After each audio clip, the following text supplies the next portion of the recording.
Hello, my name's Jason Wakefield, and I'm also call myself Holistic J. This is my first video which I'm using for my Reiki Master tuition, and what I'm doing today is going through to help students and other people that are interested in Reiki to see how I perform my Reiki healing session. Now, what I do is I follow what I refer to as a 10-step guide, and I also use look at 12 main chakra healing points as part of my therapy. Different people will use different ways, but this is something that I use. It works for me. But as people know with Reiki, you do what your intuition tells you to do and what feels what works for you. Because different things work for different people and also with different patients. Also, when I do this healing, the way that I do is I normally will start and I'll have the hands on the clients, both the shoulders, and I will ring a singing bowl to start confirm that the healing session has started for my client, who's Heather today, and also for you in the background. And for those that want to also have the healing today by distance, you can also receive the healing, because I'm going to be, I've already programmed it so that basically anyone watching this video can also have this 12-step healing process of the 12 chakras that I use. And all you have to do is you just need to say, I would like to connect to the distant energy of this Reiki healing session, and that will connect you to this this healing for this video. Right, so first of all, I just wanted to go through my 10 steps. So the first step is obviously prepare yourself. Now, I use the philosophy that you need to prepare yourself physically. So that's hygiene and things like that, and you need to be physically healthy and able to do it, be able to move.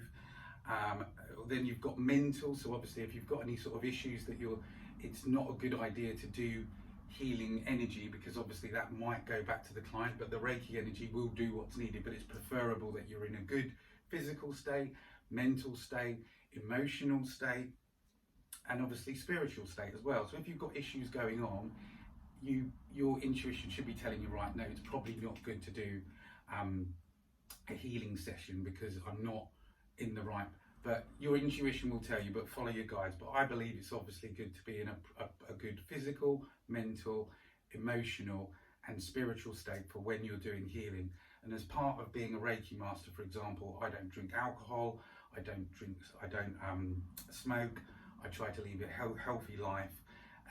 And then I know that, you know, I'm a pure vessel and it helps me with my healing. But obviously everyone has different things. Just because someone does want to smoke or does want to drink, that's down to them. But that's just the philosophy that I follow, to be clean and healthy as I can, so that when I am dealing with patients, that I know in those areas that I am physically, mentally, emotionally and spiritually ready to provide the healing. So the first thing is, prepare yourself.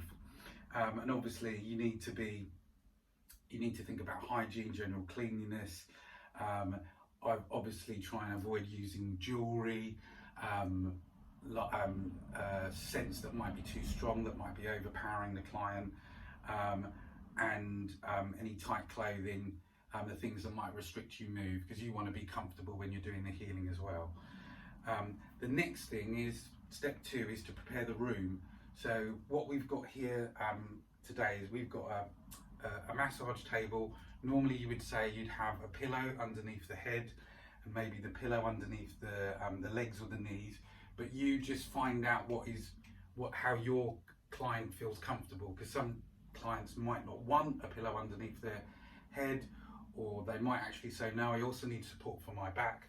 So it's always good just to have some towels or extra cushions and just get your client comfortable, because obviously they're going to be lying there, if you're a practitioner, for at least 15-20 minutes. And obviously if you're level 1 instead of level 2, then a session could take an hour to an hour and 30.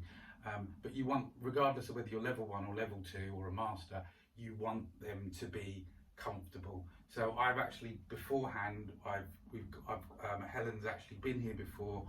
We've confirmed what she feels more comfortable, and she prefers just one pillow, not the two. The other thing is, obviously because of COVID and what's happening, it is a good idea to adhere to social distancing. For example, when you're doing the healing treatment, there are different types of masks that you can wear to protect you from and your client from COVID. I've already agreed with my patient that she's happy for me to not wear a mask, but obviously it's best practice to wear a mask or a face covering, adhere to social distance so that you're protecting yourself, and also general things like cleaning your hands, using hand sanitizer. So I have my Reiki box, which has got all my bits in it, tissues as well for your client, so that they're all basically there. With the room, for my, you can use the CHAKRAS to clean the energy of the room and prepare it. You can put up things that relate to you. So I've got the 7 chakras, because obviously I'm very, with Reiki healing, I'm very, very connected to the healing of the chakras.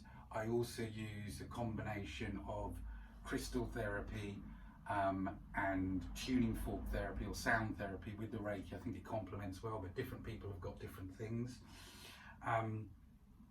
And you've got to make sure that the client's at the right temperature. So this is a heated table. So what that means is that I don't need to have a blanket or a sheet, but it's always good to have some sort of thin sheet or a towel, or so that just in case your client is cold, they can have it over them. You need to find their preference to make sure that they're at the right temperature.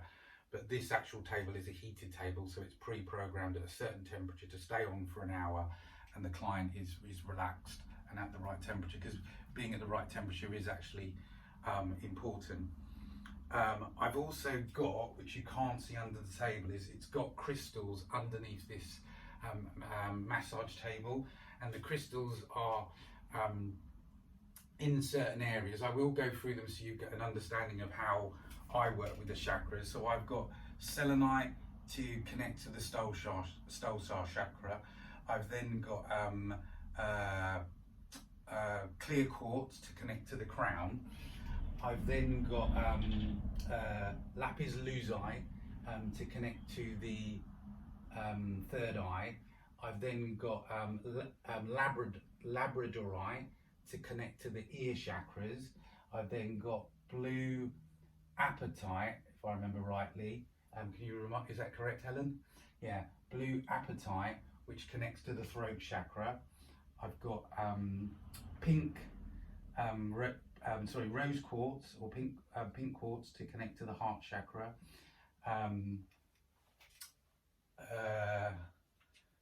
Citrine for the solar plexus.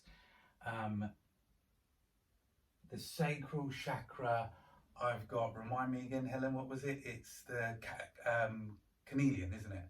Carnelian. Yeah, carnelian for the sacral chakra. For the root chakra, I've got basalt, but one of the best things for that is probably any other major black stones, and probably the best one is hematite or hamatite, however it's pronounced properly. Then I've got a crystal again for the knees, and then lastly I've got black kyanite, which is for the Earth Star chakra to connect to Mother Earth. So you don't have to have these crystals, but I like working with these particular ones because it covers the chakras that I work with. I've also missed out the hand chakras as well. So I use white calcite for that, because I did watch a video that told me that white or clear crystal stones are good for the hand chakra, so I've got them. So that basically covers all the crystals underneath the bed. We've got the room ready, the client's at the right temperature. The only other things, I've mentioned about having tissue and hand sanitizer for the client as well, and for you. The client might also want music. We're not going to have music in this video, but normally I'd have some background music in the background. You'd either check with the client what they prefer or put on something that's suitable. For my last session, we used a detox and chakra cleansing music, but I know in the Reiki manual it mentions Reiki chant and heartbeat as a good music to use, but you just feel what works with you. I like to change it depending on the session or how I feel the client, or what it might be useful, or I use specific music that I've already got. You'd also want to see if they want candles or incense or aromatherapy, and obviously make them feel as comfortable and as relaxed, and use music and aromatherapy and things like, just so that they, you know, to their preference. So that's the room done. The next thing, which we would have already done before Heather had, before she came down and got relaxed on the couch, is as best practice, especially if you're seeing clients, and for me, like, you would ideally need to be registered with the correct professional body, which in the UK is the UK REIKI Federation. You need insurance and all those things, and you would have complete a form. Now, obviously, if you're not doing it for business, you don't need to do it, but sometimes it's just good practice just to complete a form, because there's certain things that are important that you need to know if you are practicing, even if it's on friends and family and you're not professionally doing it or have a practice. So obviously you're going to need their name. Now, what was a good thing that someone mentioned to me, which was actually Heather, is that instead of them filling out the form for every visit, you have a bit at the time, a bit at the top, but just say, you know, if your information hasn't changed, please kindly sign here to confirm, and then move down to the section for the disclaimer and to sign to confirm. So it basically saves them filling out all the medical history and everything every time. They just fill it out the first time, and then on different visits they can just sign, yeah, nothing has changed, everything's the same till next time. So basically on the form I've got things like the normal contact details, next of kin. Then we will talk about sort of medical conditions. So there's a whole list of questions about past, current and future medical conditions, things that you might need to do, is like what sort of treatments or medical doses, if they're under seeing it currently, just so that you get a bit of background. Now, the most important thing for us Reiki practitioners, in terms of just understanding if there are any sort of medical conditions or history, is you need to know if they've have a pacemaker, pregnant, epileptic or diabetic, and in the manual it says mellitic, I think it is. But basically the reason for that is obviously that Reiki can interfere with the pacemaker. You can still do Reiki on pregnant mums, but I, as best practice, always say to them, you know, are you happy with this? And maybe it's better that we just concentrate on all the areas, but I'll avoid the stomach area. But you can check that with your client on what you feel comfortable with, and you can also check with your intuition whether it's beneficial for you to do the solar plexus, the sacral and the root, if there's you know, because of the pregnancy. But usually it's fine, but it's always best to check with the client and also your intuition. Then also epileptic, because obviously if they are going to have a fit or have some sort of seizure, you need to be aware of what it is, if they need anything or whatever. And it's probably best, I probably wouldn't treat someone if I know that they've got epilepsy, and you know, both of us felt that it was safe. But if you had practice and everything's going fine and everyone's comfortable, then there's no reason yet. But it's just to be aware of it, that, you know, if they do actually have an epileptic fit, you need to be able to deal with it if you have agreed and you've both given consent that you're happy to do the treatment. Then the last thing we mentioned is obviously diabetic. So again, you still can treat people that are diabetic, but you need to agree with them that they are happy to check their insulin levels daily, because Reiki can affect those blood sugar levels. Right, so other than that, we've got general things about You know, do they smoke? What their health's like? How do they hear about us? If they've had previous other sessions. So I deal with Reiki, crystal and sound, so it's always a good idea to know if they're actually seeing other therapists or they've had it before. Any areas of the body that are sensitive, weak, sore, vulnerable, if they're sensitive to touch, sound, crystals, fragrancing, essential oils and allergies. Then the last page of the form, like any other things that they want to mention that they do, or hobbies that are interested, are related to the practice, and if they have a preference for essential oils or fragrance. So in the example of Heather, she loves jasmine, which we used, and also when we did the energy clearing, we also found out that jasmine was actually some of the aromatherapy oils that helped with certain chakras. Then very quickly, I've also on my form that if they've got a student, I ask them about which student they're studying, whether they want to be attuned, that they give consent to be attuned, and whether they want it remotely or in person.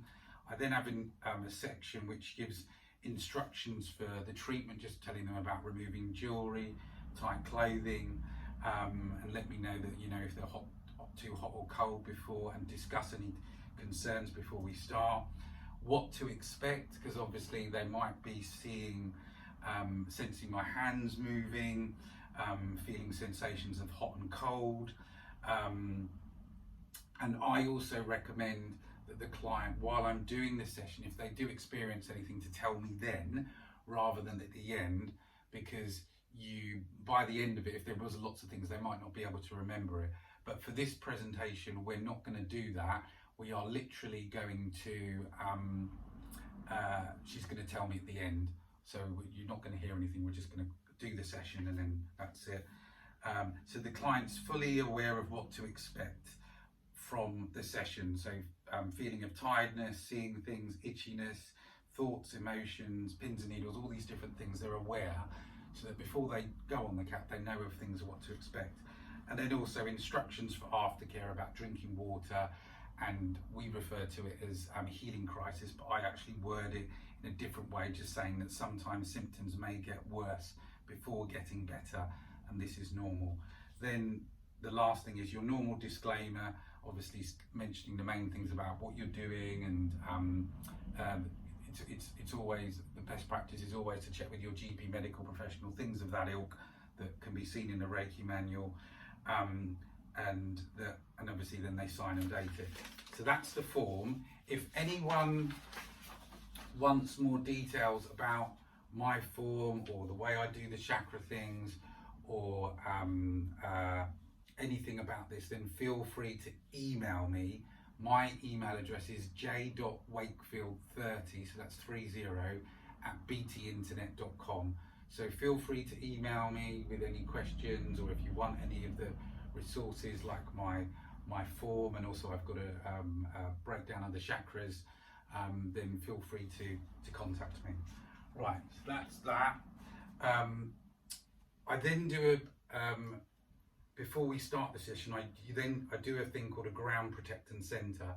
I'm not going to do it now, but I do have a copy of that if anyone wants. But basically, I always think it's best practice to make sure that the client's grounded, they're protected by white healing light, or golden white light, or the Reiki energy, or the Choku Ray, and that they are also centered and in the present moment, and that normally refers to the dantian or the tandon, which is the center of the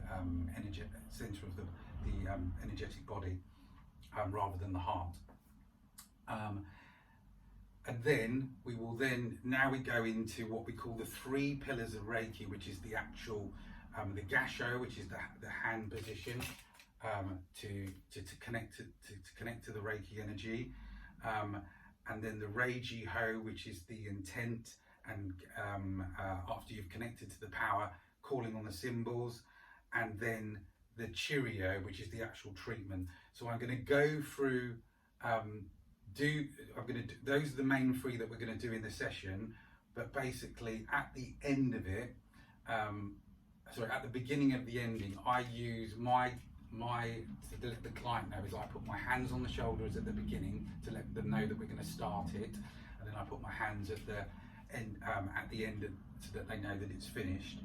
and then the last two things, which is 9 and 10, after we've done the 3 pillars of Reiki, is I will brush their aura 3 times after I've put my hands on the shoulder to end the session.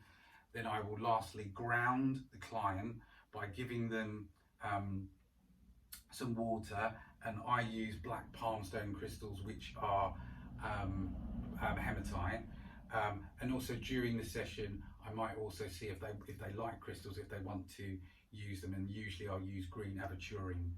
And then I'll give them a glass of water, and then I will then go through the session with the client and complete the form. So what we're going to do now is we're now going to go through the actual session. So, oh sorry, I've also forgot to obviously prepare the room. You can also cleanse the room. In addition to the CHAKRAS, you can use white sage, Palo Santo, or you could ring you could also ring a singing bowl, because the energy clears the room. So that's what we're gonna, I've already blessed the room, use all of those, and we're gonna clear the energy of the room.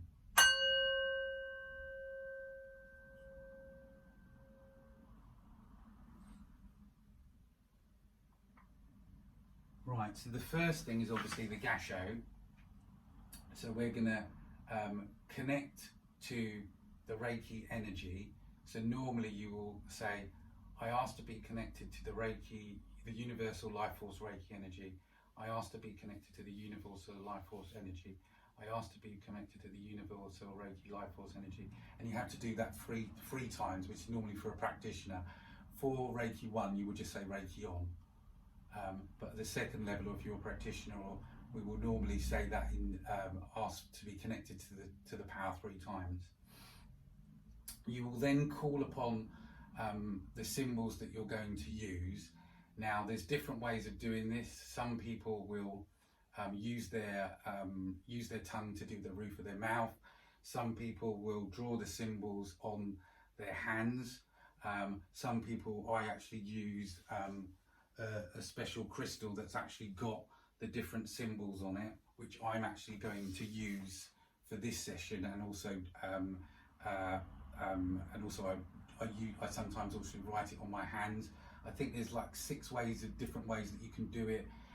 So other ways would be that you would visualize the symbol and then imagine it going into their crown chakra. So you do whatever you feel works right with you.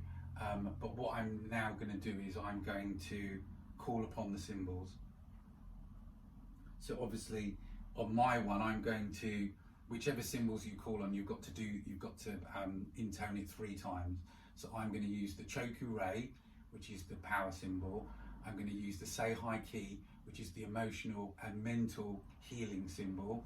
And then I'm also going to use the Honshao Deishonen, which is the absentee or the distant healings, because I'm actually using that to connect to source and to help them heal past, present and future as well.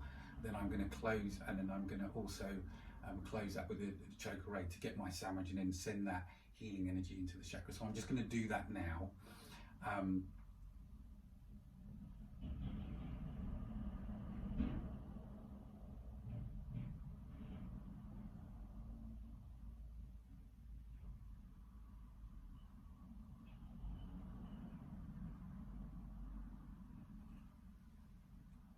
And obviously if you're a Reiki master, you can obviously use the master symbol as well.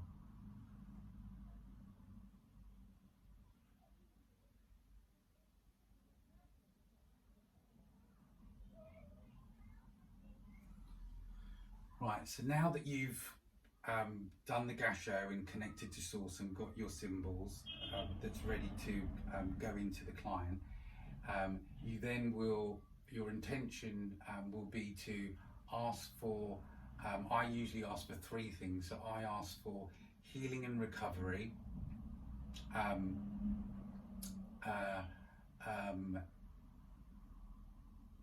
healing and recovery, improvement of health, and the last one is, my mind just gone blank, is wellness. So you would basically ask and you say what intention you want for this healing session for Heather to provide those three things, and then you would raise your hands up, and then you would ask that the Reiki energy guides your hands to where the energy is needed. And obviously the Reiki energy will go wherever it's needed. So if you only were to work in certain areas, it doesn't matter if you miss, the Reiki energy will go where it's needed anyway, but I use the specific chakras. And then what I will then do is then I will send those Reiki symbols into the crown chakra of the patient, and imagine like white, golden, universal Reiki light going into the chakras, and I can actually feel the energy through my hands.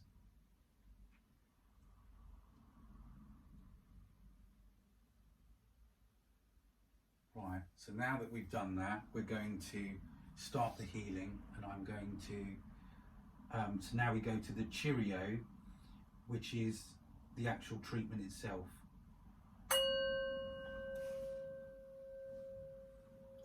So first of all, I'll connect and let the client know that the healing session is starting, and I'm connecting to the aura and sending the Reiki energy and seeing if there's anything that I pick up from the client. Now, on this particular client, I am picking up a more tingling side on the left hand side. So this is giving me some sort of indication that there's areas on the left hand side of the body, and as I do this, I'm going to sort of feel the chakras and see what I'm feeling and going on.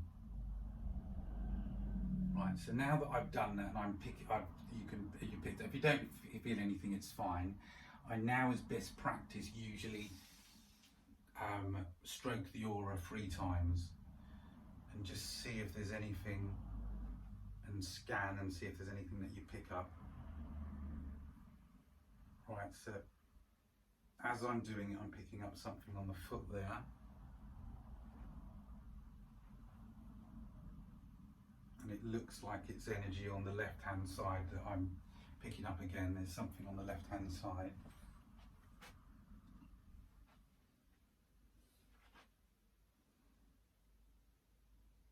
As I'm going over the middle area, there seems to be sort of more energy over the sort of abdomen, that sort of area.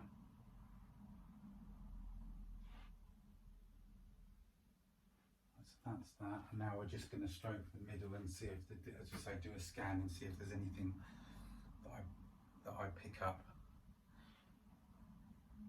Different people do it different way, but that's the way that I do. I scan I brush the aura 3 times. I've got a thing about the number 3 because I think it is a lot linked to Reiki and obviously the attunement and the healing session over 7 days and 3 days. But 3 is the magic number for me. Then if you can see if you can pick up any energy. So I'm picking. Yes, I'm picking stuff over the throat.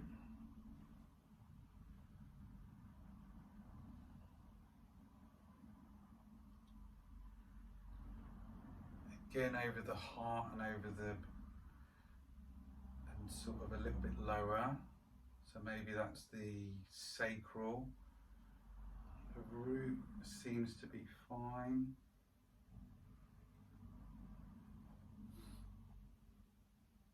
Got the knees. Right, so it's giving me some sort of indication. Now, what I also use is a dowsing crystal. So I can actually check, in addition to what I think I'm picking up, I can actually using a dowsing. So I'm not going to do all the chakras, but I'm just going to give you an example of how I would check them. So if we look at, for example, let's look at the heart chakra.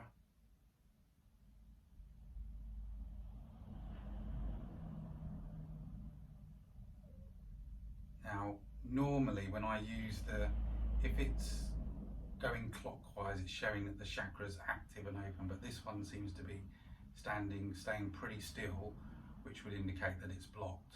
If it was underactive, it would go anti-clockwise, and if it was overactive, it would be going really round and clockwise. Or if it's just going smoothly clockwise, then it would show that it's active. That's how it works for me. The crystal might work for you, it might be yes, no, different things, but that's how that one works for me. So I'm now going to do the solar plexus.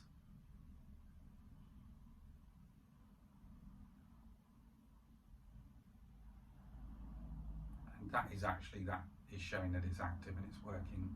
It's not going too wild, which means it's overactive. It's just, but what I would do is I do that all over the chakras, and it would just also might give you an indication of which chakras are underactive, overactive, blocked, or active. Right. So then that I've done it, then I would then go through the different. So we're now going to do the first of all the crown chakra.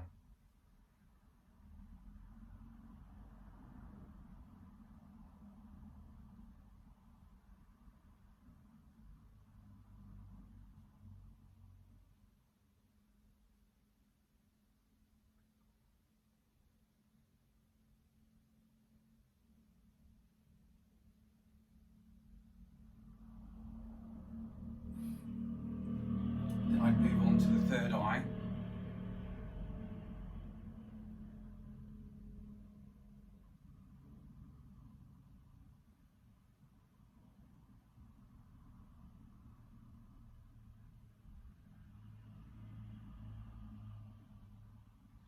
I'm only doing about 30 seconds on each, but normally you would just do what you need to do in terms of the sensations that you feel and how long you've, but normally the whole session would take about 15-20 minutes, but because of time constraints, we're just going to do about 30 seconds on each. Then I do the ear chakras.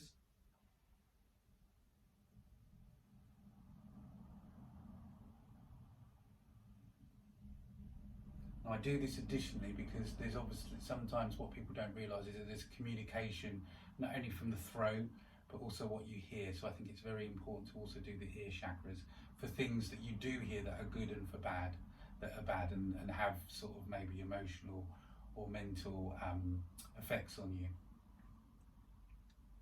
And on this one I'm picking something up on the left. There's an energy tingling on the left. Then you would do the throat chakra.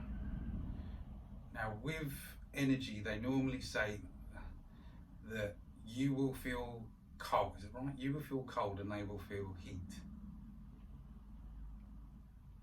when you're healing. So I can feel cold energy coming off the throat chakra. It's different for different people, and the client might also sense different things.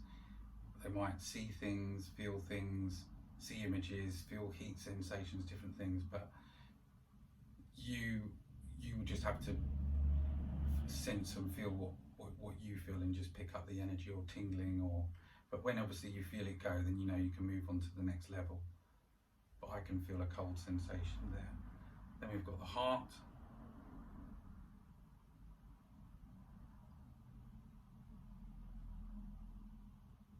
So again, I've got a bit of a cold sensation. I can feel it working there.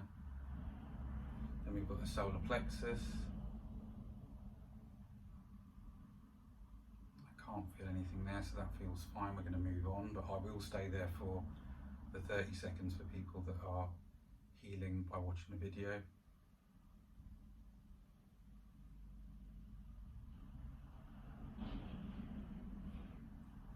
Then we'll move on to the sacral chakra. So on this one, I'm not feeling cold, but I am feeling loads of tingling in my hands, which is for me, it usually means that there's something, it's healing work. I also see colours, and my clients usually see colours as well. I can feel something tingling on the left. Again, you just go with your intuition. But obviously that needs some hit, that's fine. Then we've got the root chakra.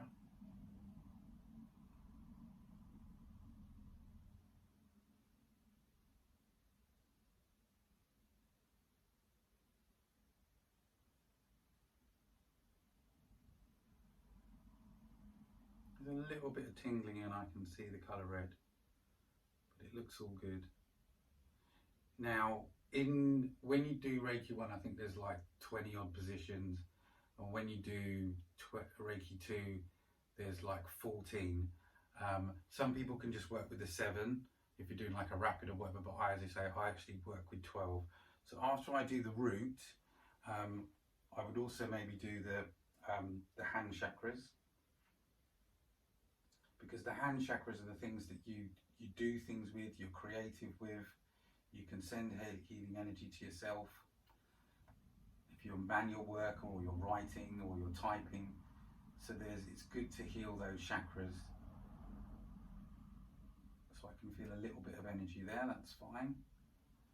Then I like to do the knees, because the knees represent sort of direction in life and things of that ilk.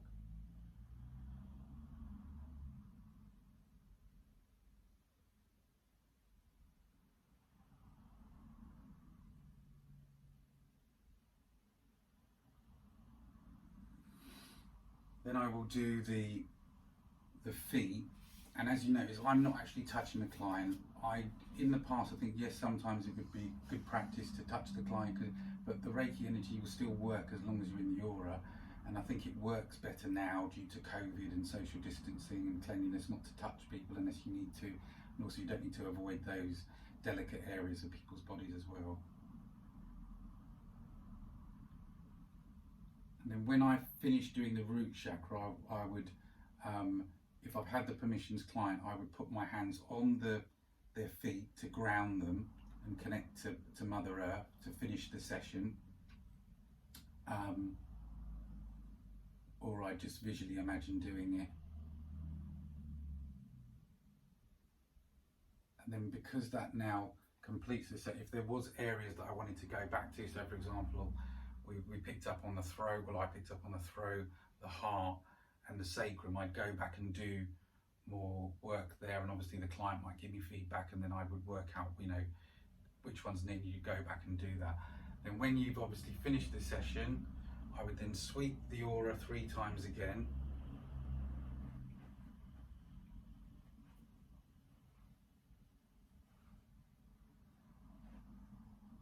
You could also use the pendulum just to check if there's been any difference in your healing and there's been movement in the chakras have improved. You could do that, and then you would then end the healing session by, I ring the bell, and then I put my hands on the client's shoulders just to let them know that it's ended.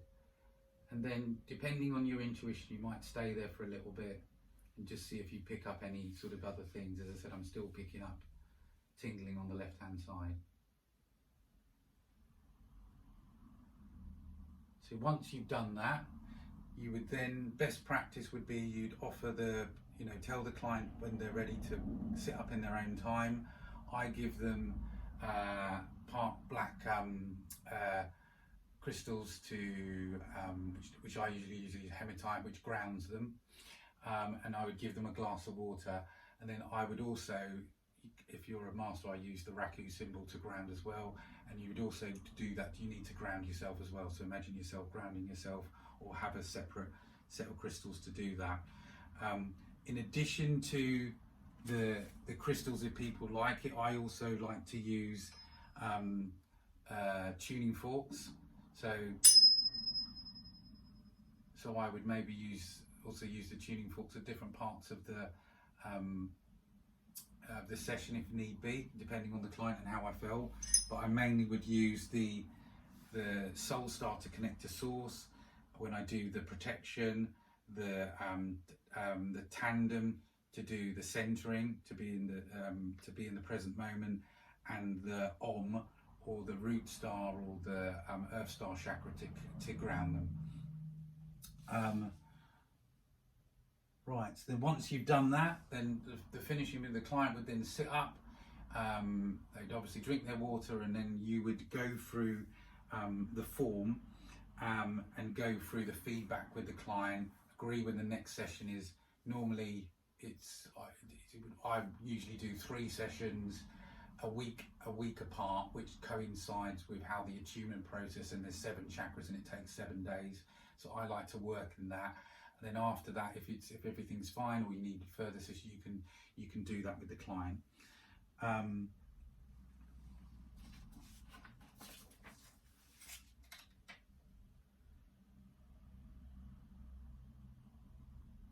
Right, so yeah, that basically covers it. I thank you for your time. I also thank Heather for being my patient and client today, and for helping me out as a volunteer. And I wish you all well with your Reiki and healing and your studying. Namaste.